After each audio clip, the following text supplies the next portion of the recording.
Dúvidas, só me chamar, tá? Se vocês tiverem. Então, vamos começar, tá? Bom, o meu primeiro exercício que eu trouxe aqui para vocês é a respeito da primeira questão que eu passei na lista, tá? Na lista, nós temos uma barra similar a essa, porém, ela está de cabeça para baixo, tá? Ela está sendo segura, né, num teto, né? E aqui não, aqui ela está num chão, né, num piso, tá? E aqui, né, a gente tem dois segmentos com o mesmo material. Nós temos o material aço aplicado nessas duas partes aqui dessa barra, né? Perceba que essa barra, ela tem dimensões diferentes, né? Ela tem um trecho AB, né, com seção de 600 milímetros quadrados, e um trecho BD, que é todo esse trecho aqui, com uma seção de 1.200 milímetros ao quadrado. E aí, nós temos algumas seções onde a gente tem aplicações de forças, tá? Axial. Então, aqui, em A gente tem uma força de 75 kN, uma força de tração. Aqui, né, na seção B, nós temos duas forças de 20 kN. Em C, a gente tem duas forças de 40 kN, tá? E, né, como dado, né, a gente tem o módulo de elasticidade desse material, que é 210 gigapascal. Bom, o que o exercício pede? Ele pede para a gente determinar o deslocamento vertical da extremidade A e o deslocamento de B em relação a C. Então, ele quer o deslocamento de A, tá? Lembrando que D está fixo, então, no ponto D, eu não consigo ter um deslocamento, tá? Justamente porque ele está sobre esse piso aqui, apoiado sobre esse piso, então, não tem como ele expandir, né? Alongar nesse sentido aqui de D, né? A única opção que essa barra tem é expandir para cima, em direção ao ponto A, tá? E ele pede deslocamento B em relação a C, então ele pede deslocamento justamente desse trecho aqui, BC. Então, vamos lá, vamos começar esse exercício. Primeira coisa que a gente precisa fazer num exercício desse tipo é determinar o diagrama de esforço normal, tá? Sempre que a gente tiver uma situação em que a gente tem várias cargas aplicadas ao longo da peça, a gente tem que construir o diagrama de esforço normal, tá? Então, aqui eu já construí esse diagrama, ok? Ah, mas essa barra está em pé. Se tiver algum problema, que a barra está em pé, vira a barra, tá? Vira ela nesse sentido, tá? Faz um giro de 90 graus no sentido horário, tá? E aí faz o cálculo desse diagrama dessa forma, se achar melhor, né? Para visualizar, para entender o diagrama, tá? Então, aqui eu já obtive esse diagrama, tá? Esse diagrama vai me ajudar em quê? A obter as forças em cada trecho dessa barra aqui. Eu tenho três trechos. Eu tenho o trecho AB, BC e CD. Eu preciso das forças em cada um desses trechos para eu entender o alongamento em cada um deles, tá? Então, vamos lá. Observando esse diagrama aí, qual que é a força no trecho AB? Lembrando que tração é positiva. Exatamente. 75 kN. E no trecho BC? 35. 35. Muito bem. E no trecho CD? Menos 45. Menos 45. Então, aqui, através do diagrama, tá? Lembrar que eu tenho que pegar a força sempre que está atuando no trecho, tá? Por isso que eu coloquei essa linha pontilhada, justamente para identificar esses trechos, tá? Então, eu obtive 75 positivo, porque está tracionando de 75 no trecho AB, BC de 35, né, que é justamente essa linha aqui, e CD de menos 45, que está comprimindo, tá? Ok, então eu já obtive as forças em cada um dos trechos. Ótimo, né? Lembrar aí que eu tenho uma área de 600 milímetros quadrados, né, de A para B, e de B para D eu tenho uma área de 1.200 centímetros quadrados, tá? Isso é importante porque eu vou precisar para o cálculo do alongamento, tá? E o que foi a primeira coisa que o exercício pediu? Pediu para a gente determinar um alongamento em A. Tá? Esse alongamento que ele quer é o alongamento de toda a barra. Por que de toda a barra? Porque a barra ela não consegue alongar aqui no sentido de D. Então, devido a esse carregamento que está atuando nessa barra, o alongamento ele vai em direção a A. Tá? Então, a gente tem um alongamento desse tipo. Tá? A gente vai ter esse tipo de alongamento. Tá? Então, se sofrer alguma variação, né, pode ser de compressão, pode ser de alongamento, vai ser visível no ponto A, tá? Que aí no ponto A eu vou ver se a peça aumentou o comprimento ou reduziu o comprimento, ok?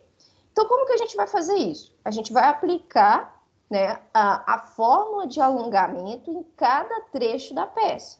Então, eu vou ter essa fórmula, onde eu tenho o alongamento, que vai ser uma somatória, né, dos alongamentos em cada um desses trechos. Por que eu tenho em cada um desses trechos? Porque eu tenho forças diferentes em cada um do trecho.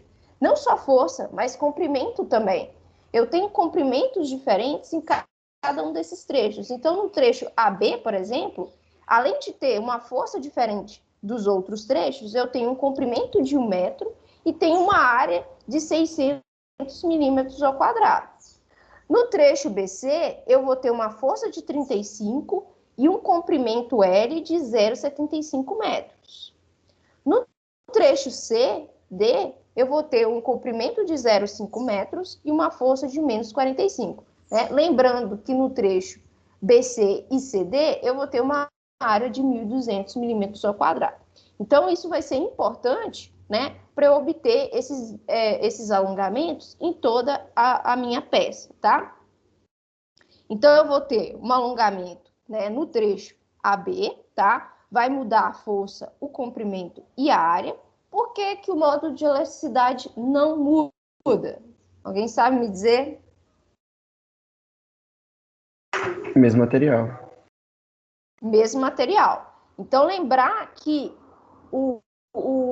a barra ela é feita de um aço, tá? E ela tem o mesmo módulo de elasticidade que foi dado no enunciado, que é 210 gigapascal, tá?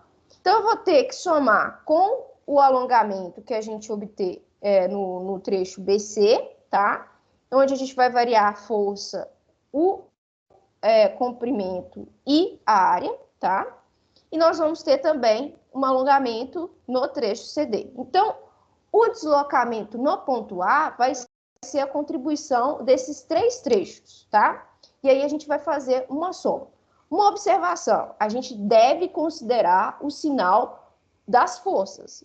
Então, se a força é positiva, coloca positivo. Se é negativo, coloca o sinal negativo, tá? Então, lançando isso na equação, ó, aqui eu coloquei todos os meus valores em milímetros, tá? Eu passei esse comprimento de 1 metro para milímetros, tá? O gigapascal, ele equivale a quilonewton por milímetro ao quadrado, tá? Então, aqui eu deixei 1 quilonewton mesmo, tá? E aqui eu consigo fazer o cálculo, né, com todas as unidades compatibilizadas, tá? Então, observem os sinais das forças, tá? Então, eu tenho aqui, no primeiro deslocamento, né, no primeiro variação de alongamento, 45 vezes 1.000, dividido por 210 vezes 600, tá? No outro trecho BC, eu vou ter 35 vezes 750, tá? Que é o comprimento desse trecho. dividido por 210 vezes 1.200, né, que é a área desse trecho aqui, tá, da seção transversal. E aqui eu tenho menos 45 vezes 500, dividido por 210 vezes 1.200, ok? Façam essa conta aí para mim, tá? Para vocês irem treinando esse processo de cálculo aí.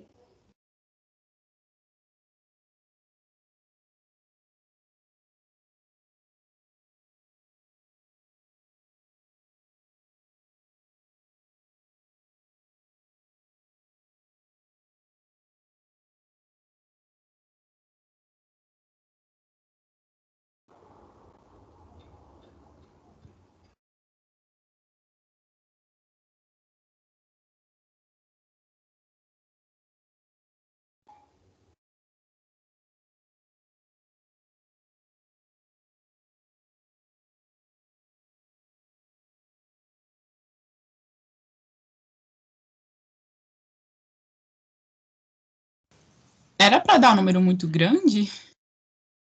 Deu um número muito grande? Eu acho que não, tem que dar um número pequeno. O alongamento ele é sempre pequeno. Podem fazer separado, façam uma fração, depois façam outra, depois faz a outra.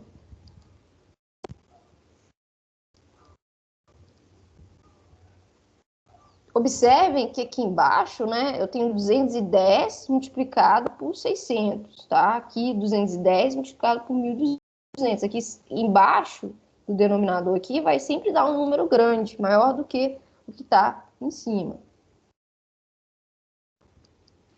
Só tá dando um número grande, ó, Glau.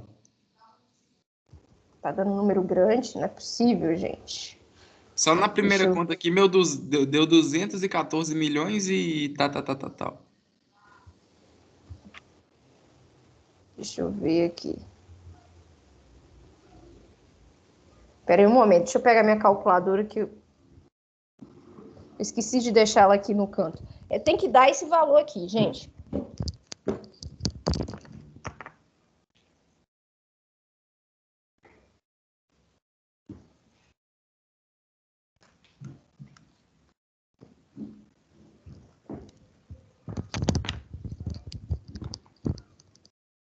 Alguém conseguiu achar? Não, né?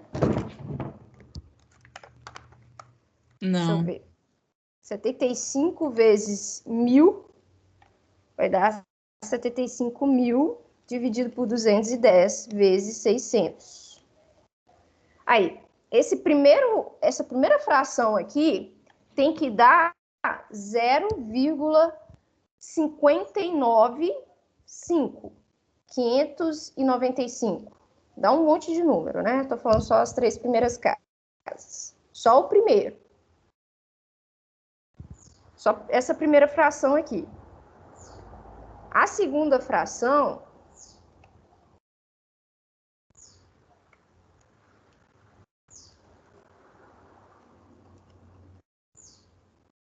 tem que dar 0,104. Alguém achou isso aí?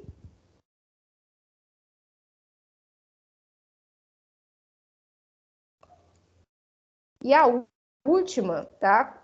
Considerando o sinal,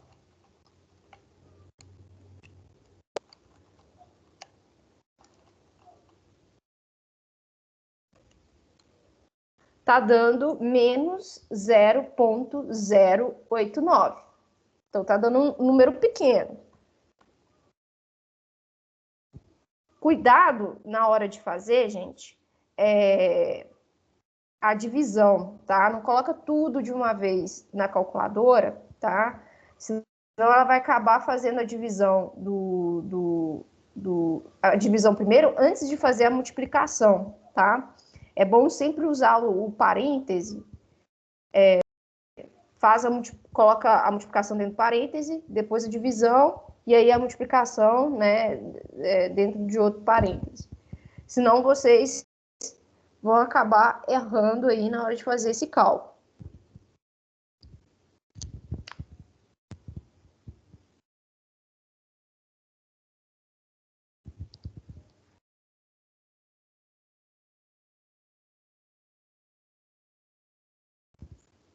Conseguiram achar o erro, gente?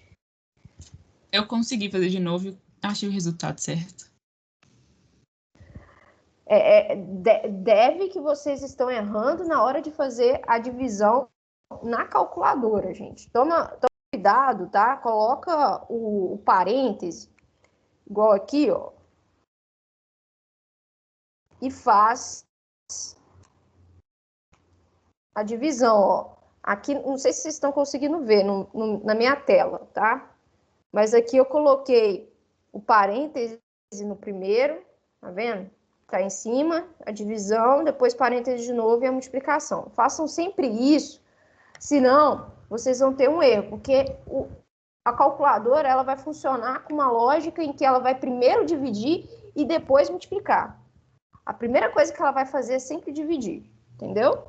Então, usem os parênteses aí ou façam as contas separadas. Faz a primeira multiplicação, tá? Aí coloca separadinho, depois vem fazendo a divisão, tá? Para não cometer esse erro, ok? Então, o resultado deu 0,61 milímetros. Deu positivo. O que isso significa? Significa que minha barra ela está sendo alongada. Então, aqui, ó, no topo do A aqui, ela vai aumentar o seu comprimento em 0,61 milímetros, tá? Se tivesse dado negativo, significaria que a barra estava contraindo, né, reduzindo o seu comprimento, tá? Nesse caso, houve um aumento. Bom, e aí, a segunda coisa que o exercício pediu foi o deslocamento, foi o alongamento, desculpa, do trecho BC, que é justamente esse trecho aqui, tá? Então, é basicamente eu pegar a formulação para esse trecho. Eu pegar o F, a força que está atuando nesse trecho, multiplicar pelo seu comprimento e dividir pelo modo de elasticidade vezes a área, né? É basicamente uma parte daquele cálculo que a gente fez para o deslocamento em A, tá? Então, eu vou colocar a força, que é de 35, vezes 750 milímetros, dividido por 210, vezes 1.200 milímetros ao quadrado, né? Eu até fiz essa conta, né, separado, e aí eu já tinha falado o valor que deu 0,104 milímetros. Bom, o que isso significa? Isso significa que está tendo um alongamento nesse trecho, tá? Então, essa peça, ela está com a tendência, né, nesse trecho aí, de se alongar, aumentar o seu comprimento em 0,104 milímetros. Percebam que é algo em milímetros, não é algo muito perceptível, tá? É coisa de 1 centímetro, é coisa muito difícil de ser visualizado, por isso que a gente não consegue ver esses alongamentos muito óbvios, assim, né? A gente vê muito quando a gente dilata alguma coisa, aquece, né? E consegue perceber essas propriedades, tá?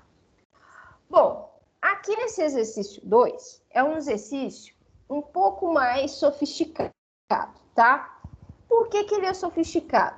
Porque esse exercício, eu tenho uma situação onde eu não consigo resolver, determinar toda a força que está atuando no meu sistema, ou seja, eu não consigo determinar as reações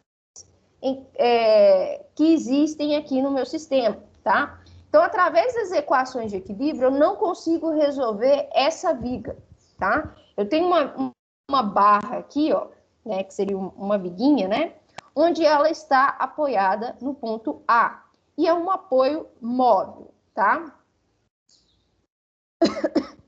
Tem uma rótula aqui, né? Tem um cabo sustentando essa barra nesses 2 pontos aqui, tá? E aí, né, essa barra, elas estão... eu não posso dizer que está tracionada, né? Mas, a princípio, elas estão tracionadas, tá? Então, tem uma força atuando sobre elas, né, para manter essa barra nessa posição. E a gente tem uma carga P. Olha, ele deu o valor da carga P de 58 mil newtons. E passou as propriedades das barras,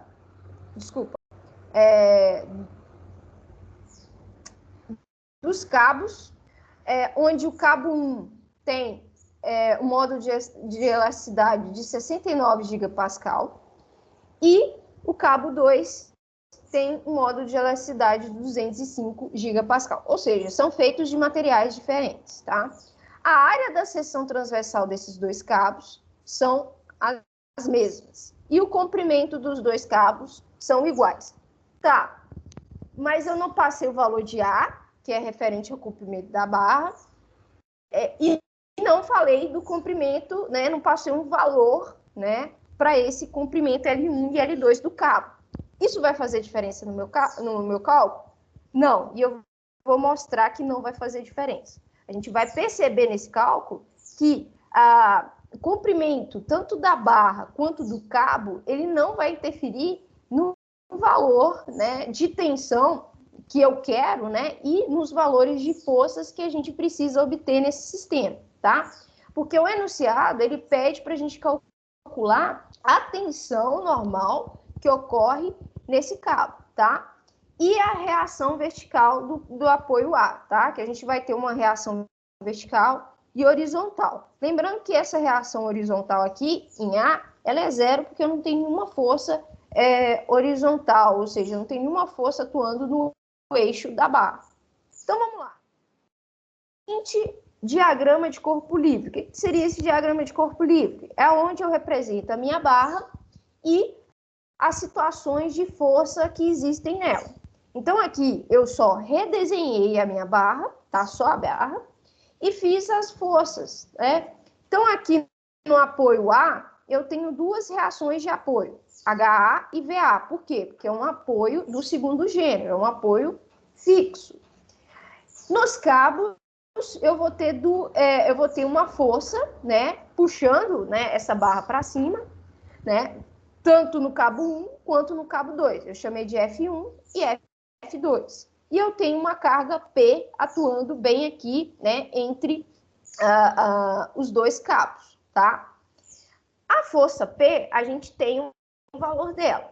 O que a gente não tem de valor é VA, F1, F2 e HA. Mas HA a gente já sabe que é zero, tá? Por que a gente sabe que é zero? Porque o somatório de forças... Aqui eu coloquei errado, desculpa, tá, gente? É somatório de forças em X, tá? Aqui foi em Y, tá errado. Deixa eu até corrigir aqui, senão vocês vão ver esse vídeo e vai pensar que é somatório de...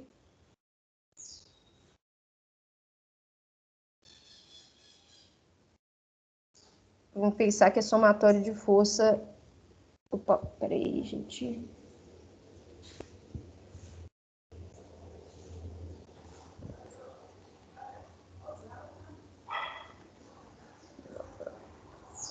Peraí, gente, um momento só aqui.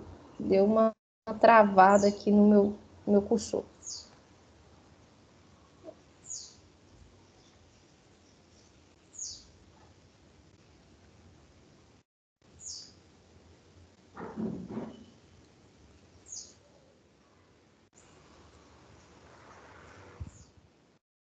Então, somatório de força em X é o somatório das forças que estão atuando ao longo do eixo dessa barra aqui.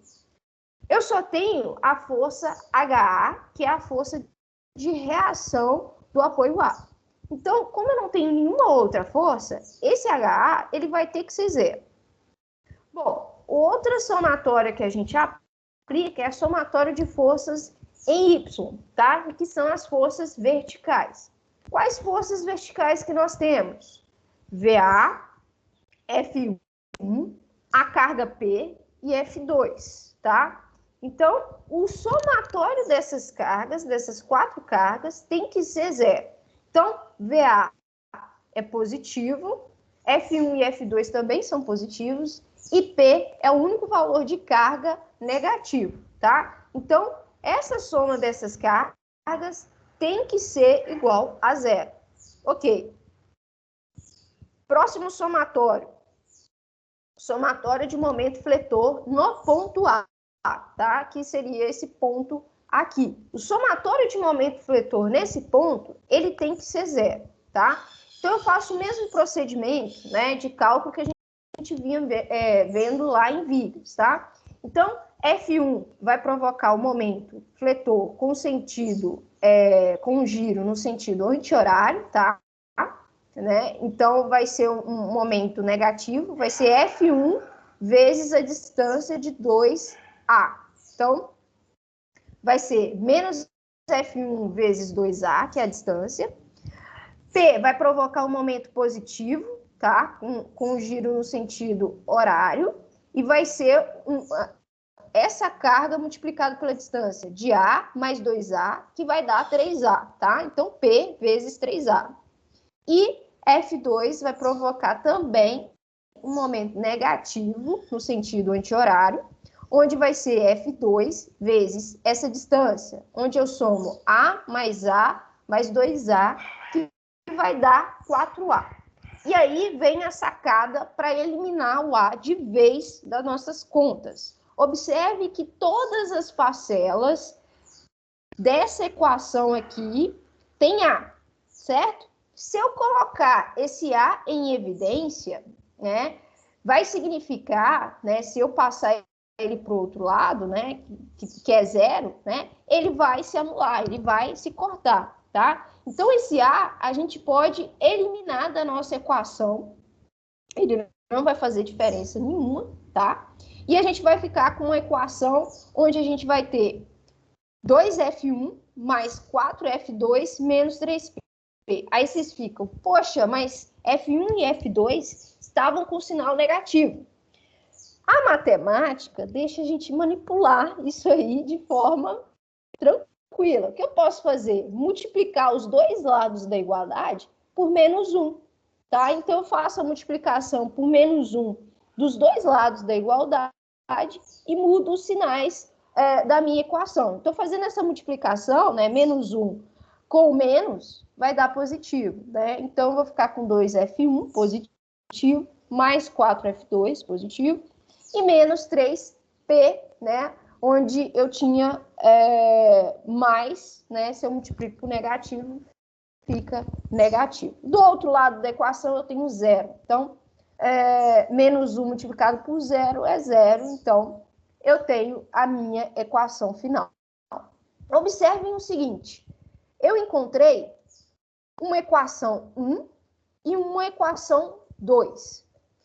Eu tenho quantas incógnitas nessas equações? 3. Lembrando que 3. Lembrando que o valor de P eu tenho que foi dado no enunciado. Então, eu tenho duas equações, né, que são essa equação 1 e equação 2, e tenho 3 incógnitas. Eu tenho a incógnita VA, F1 e F2. Consigo resolver essas incógnitas só com essas duas equações?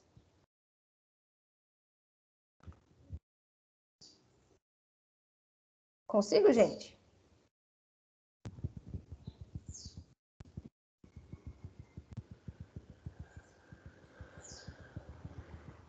Vocês conseguem manipular essas equações aí de forma a conseguir resolver todas essas 3 incógnitas?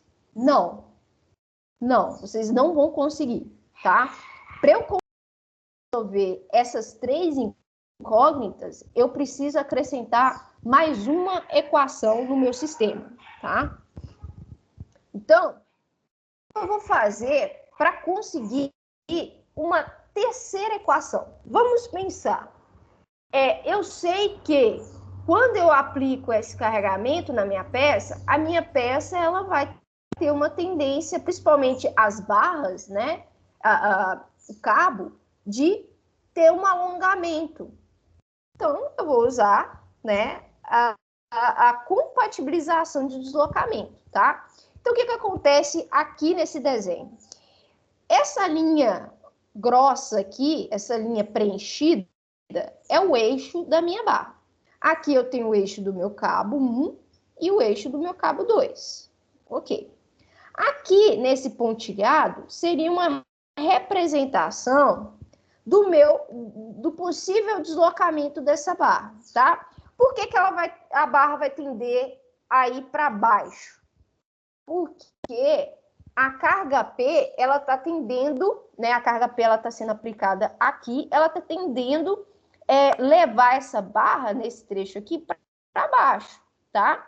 Então, eu faço um tracejado, né? Onde o ponto A, ele não se move por causa do apoio. Então, eu faço um tracejado representativo, onde eu vou ter uma tendência de alongamento dos meus cabos, tá? Se a minha barra ela está tendendo a ir para baixo, ela está tendendo a puxar o meu cabo para baixo. Então, o cabo 1 e 2 vai ter uma tendência de alongamento. O que seria esse delta L1 e delta L2? É justamente a variação do comprimento desse cabo. E a gente sabe que a variação desse comprimento, a gente sabe calcular isso, né? A gente calculou no exercício 1 anterior. Então, percebam que eu tenho formações geométricas aqui desse alongamento. Então, percebam que eu vou trabalhar com essa representação aqui geométrica, porque eu conheço. Perceba que eu tenho um triângulo aqui, ó. Eu tenho esse triângulo onde eu tenho uma base de 2A e uma altura de delta L1. Eu tenho um triângulo maior, que é um triângulo onde eu tenho uma base 2A mais 2A, né? Então, eu tenho uma base de 4A e uma altura de delta L2. Então, ó, eu tenho...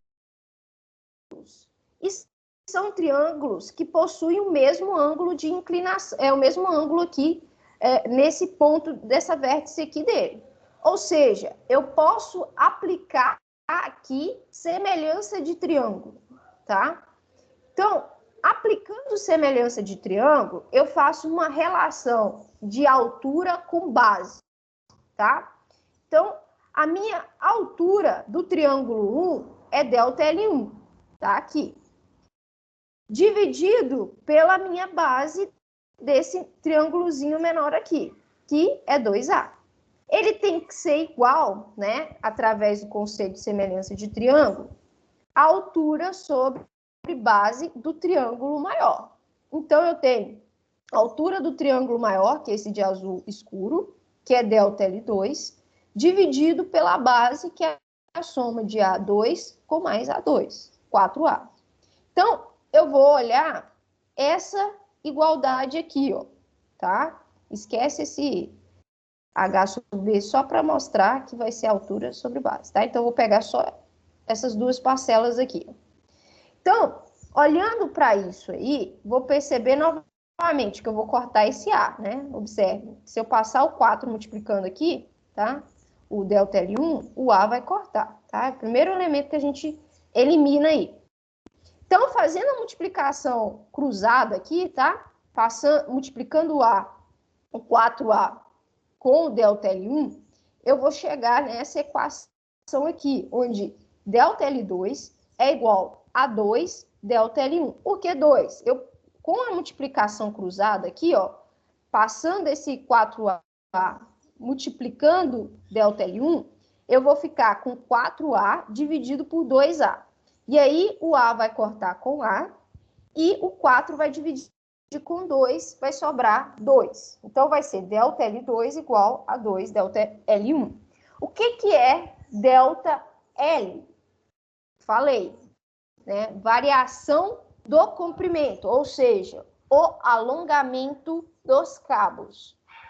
E esse alongamento dos cabos, a gente dá o valor de deltinha, né? Que é essa letra grega aqui. Então, a gente sabe como que calcula esse alongamento, tá? que vai ser força vezes o comprimento, dividido pelo nó de elasticidade vezes a área da seção transversal. Então, a gente chega nessa equação aqui de baixo, onde a gente vai ter uma relação entre F1 e F2. O que o enunciado nos falou com relação ao comprimento dos cabos? Ele falou que o cabo L1 tem o mesmo comprimento que o cabo L2, ou seja, L1 é igual a L2. E se L1 é igual a L2, esses dois valores vão se cortar. Outra informação que o enunciado nos informou é que a área da seção transversal dos cabos são iguais. Então, A1 é igual a 2. E se as áreas são iguais, eu consigo cortar esses dois valores, tá? A mesma coisa vai acontecer com o comprimento. Se o comprimento L1 é igual ao comprimento L2, eu elimino esses dois valores. Eu corto esses dois valores.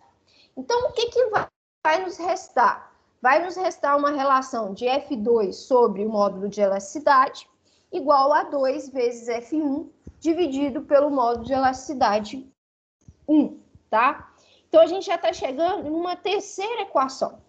Então, eu vou ter que, fazendo a multiplicação cruzada, desses termos aqui, multiplicando E2 com F1, tá? Ou simplesmente colocando esses valores aí, Lembrando que o módulo de elasticidade do cabo 2 é 205 kN por milímetro ao quadrado. A elasticidade do cabo 1 é 69 kN por metro quadrado. Então, substituindo esses valores aí, para a gente ficar apenas com as variáveis F2 e F1, a gente vai chegar no seguinte resultado. A gente vai chegar no resultado que F2 é igual a 5,94 vezes F1, tá? Então, como que eu fiz isso? Passei o 205 para o outro lado, multiplicando 2, tá? Então, eu passei esse 205 para o outro lado, multiplicando, tá? Então, ficou 205 vezes 2, tá? E aí, depois dessa multiplicação, eu divido por 69. Então, eu vou chegar no resultado de 5,94, tá? Lembrando que essas unidades aqui, de quilonewtons por milímetro ao quadrado, vai se anular, tá? Elas vão se cortar, por isso eu não tenho unidade aqui nesse 5,94, tá? Bom, então, essa é a minha terceira equação. Então, eu tenho 3 equações e 3 incógnitas. Ótimo, porque eu consigo agora resolver todas as minhas incógnitas. Então, se eu pegar a equação 3 e substituir na equação 2, eu vou chegar no resultado da força F1. Então, fazendo isso, substituindo F2, tá? Substituindo aqui na equação 2, eu pego 5,94 e substituo aqui, tá? Então, eu vou ficar com 2F1 mais 4 vezes 5,94 vezes F1, menos 3P. Lembrar que P é igual a 58.000 newtons, tá? Então, eu vou ter o seguinte, tá? Eu vou multiplicar 4 vezes 5,94 e vou somar com 2, tá? Então, eu vou chegar no valor de 25,76 vezes F1. Passo o 3P para o outro lado, ou substituo o valor de P, tá? Eu vou chegar no valor de F1 de 6.754,7 newtons. Esse é o valor de força que está atuando no cabo 1. Bom, eu tenho o valor de F1. Então, agora, eu consigo obter o valor de F2. Como assim? Se eu tenho F1, eu consigo pegar esse valor de F1 e substituir nessa equação de F2. Então, eu vou voltar para a equação 3. Então, F1, 5,94 vezes 6.754,7. Fazendo essa multiplicação, eu vou chegar no resultado de F2 igual a 40.122,9 newtons, tá? Então, essa é a força do cabo 2. Ok, então eu tenho F1 e tenho F2. Agora, eu consigo jogar esses dois valores na minha equação 1 e obter VA, que foi o que pediu o enunciado. Então, jogando os valores de F1 e F2 na equação 1, eu vou obter VA. Então, eu vou ter VA mais 6.754,7 menos o valor de P, que é 58.000, mais o valor de F2, que é 40.122,9. Isso tudo vai ser igual a zero. Então, fazendo essa soma aqui, é só fazer essa continha aqui, eu vou chegar no valor de VA, que vai ser um valor de 11.122,4 newtons, tá? Então, eu consegui obter as três incógnitas com essas três equações. Qual que é a charada aqui? A charada foi utilizar a equação de variação de comprimento, ou seja, a equação de alongamento, que aí eu consegui determinar a terceira equação. Como eu disse para vocês, em sistema indeterminado, a gente utiliza deslocamentos para a gente obter uma terceira, para obter as incógnitas do sistema, tá? Isso é muito utilizado na engenharia de modo geral, tá? Bom, então, a questão 2 ainda não termina aí, porque ela pede a tensão normal nos cabos 1 e 2. O que é tensão? Tensão é força sobre área. Então, eu vou pegar a força referente de cada um desses cabos e dividir pelas suas respectivas áreas, tá? Então, 1 vai ser F1 sobre a área 1, tá? A área 1 é 5 vezes 10 a menos 4 metros quadrados. Então, fazendo essa continha, eu vou chegar numa tensão de 13,51 vezes 10 a sexta newton por metro quadrado, tá? Ou seja, vai ser uma tensão de 13,51 MPa. Bom, faço isso também para o cabo 2, tá?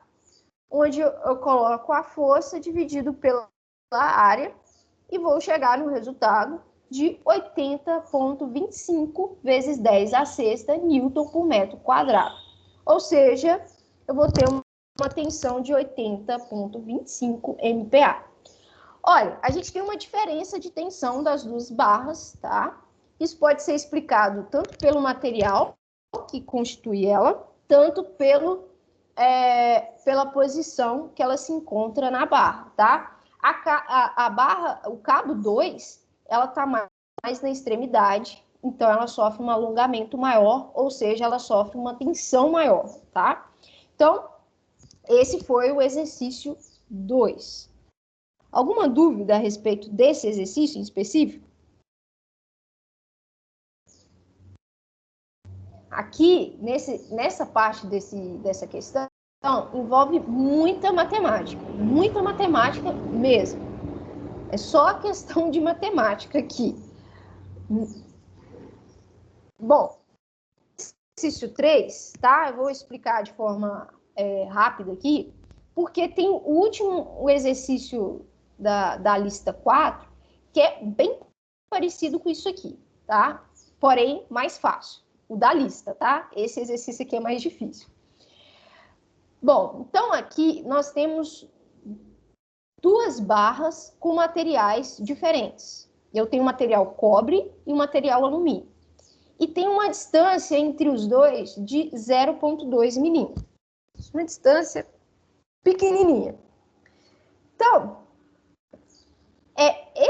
esse modelo aqui, com essa distância de 0,2 milímetros, é uma temperatura de 15 graus Celsius. Então, em 15 graus Celsius, meu sistema é esse aqui, né? Onde o meu cobre tem um comprimento de 100 milímetros Meu alumínio tem um comprimento de 200 milímetros e eu tenho essa distânciazinha entre os dois materiais. Bom, o que a questão quer? É que é a tensão média em cada uma dessas barras, se a temperatura se elevar a uma temperatura de 150 graus Celsius, desculpa, 150 graus Celsius. Então, ele quer saber qual é a tensão nessas barras quando eu elevo a temperatura, tá? Nesse sistema, tá? Eu tenho que analisar cada uma das barras de forma isolada. Como que eu vou fazer isso? Primeiro, vou analisar a barra do cobre. Lembrar de uma coisa, tá? As barras, elas estão em um apoio, em um engaste. Ou seja, esse engaste, ele é indeformável. Ou seja, eu não consigo alongar minha barra na direção desses apoios. Então, o cobre, ele está impedido de se alongar nessa direção aqui, né? Da esquerda, da direita para a esquerda. É isso, né? Da direita para a esquerda. Então, ele não consegue fazer esse alongamento. Ele só consegue alongar para lá, para a direita. A mesma coisa acontece com o alumínio. Ele não consegue se alongar para esse sentido aqui. Ele só consegue se alongar para lá. Ou seja, a tendência desses materiais, quando ocorrer o aquecimento, é deles se unirem, tá? Então, quando eles se unirem, quando eles se chocarem, vai provocar uma tensão uma sobre a outra, né? Porque um vai tentar expandir o outro também. Então, vai ficar tensionado as duas barras, tá? Lembrar dos coeficientes, né, de cada um dos elementos. E aí, eu analiso o sistema separadamente de cada uma das barras, tá? Lembrar que eu preciso analisar a barra de modo isolado com relação ao aquecimento dessa barra. Então, eu considero apenas o aquecimento, né? Então, eu vou calcular a variação do comprimento dessa barra, né? Do alongamento dessa barra devido à temperatura, tá? Então, eu faço essa análise, né, de variação, né, do comprimento devido à temperatura.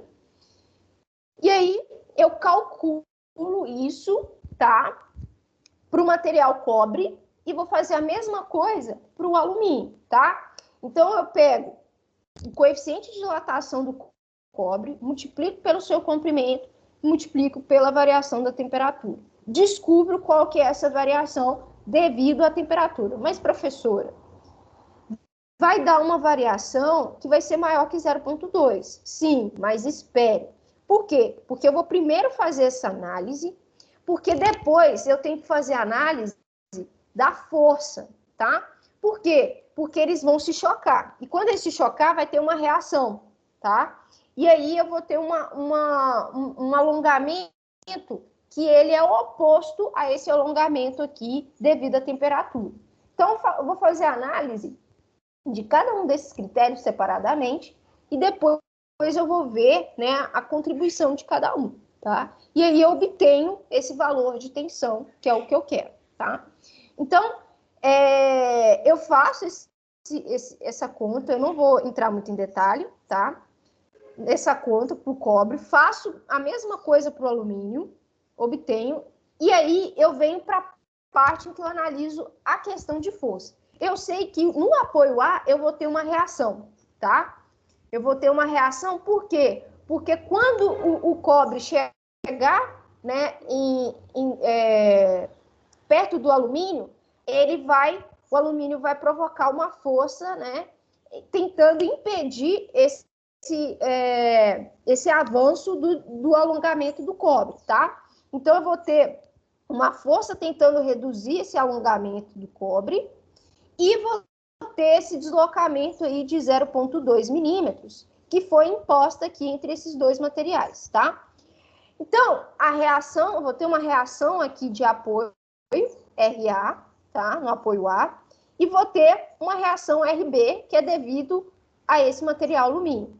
RA é igual a RB, se eu fazer aquele somatório, né? Somatório de forças horizontal igual a zero, né? Somatório de x igual a zero, né? Os dois vão ser iguais, tá? Então, eu vou ter aí, né, um alongamento devido a essas forças, essa força de reação, tá? E isso vai ser característico do cobre. Então, eu pego a reação RB vezes o comprimento do cobre, dividido pelo mol de elasticidade do cobre e pela sua seção transversal. Faço a mesma coisa para o alumínio, mesma coisa, tá? O que vai mudar é essa característica do material, tá? Vai mudar que agora eu estou analisando o alumínio, eu vou pegar as características do alumínio, comprimento e módulo de elasticidade, tá? E aí eu faço também essa conta. Eu não consigo fazer essa conta porque eu ainda não tenho a reação, tá?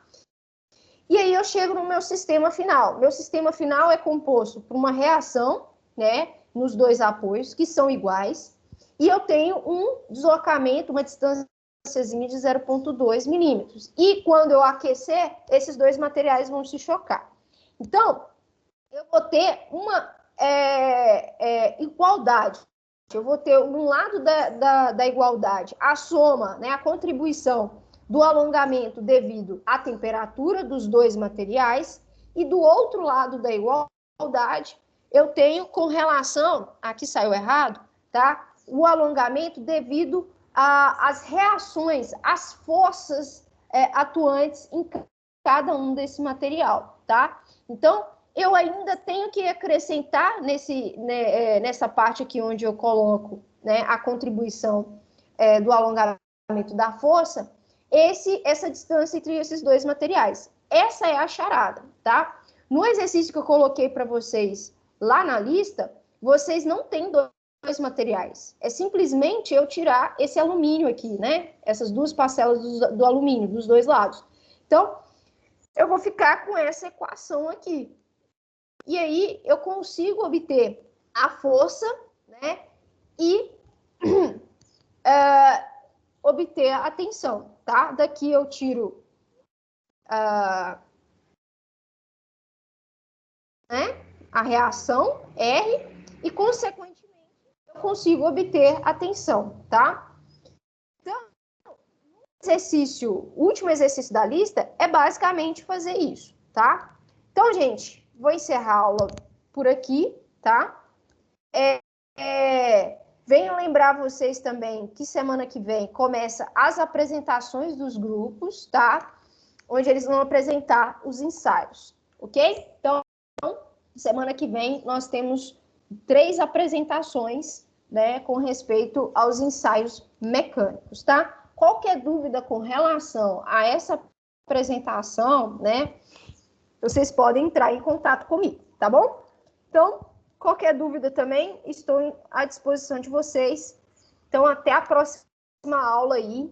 Até mais, viu, gente? Bom dia aí para vocês. Boa semana para você. Glau, vocês também, eu preciso tchau. conversar com você. Tchau. Boa semana pra você também. Tchau, Glau. Beleza, vamos esperar o pessoal sair aqui. Deixa eu... Tchau, Gal. Obrigada. Tchau. Até mais, gente.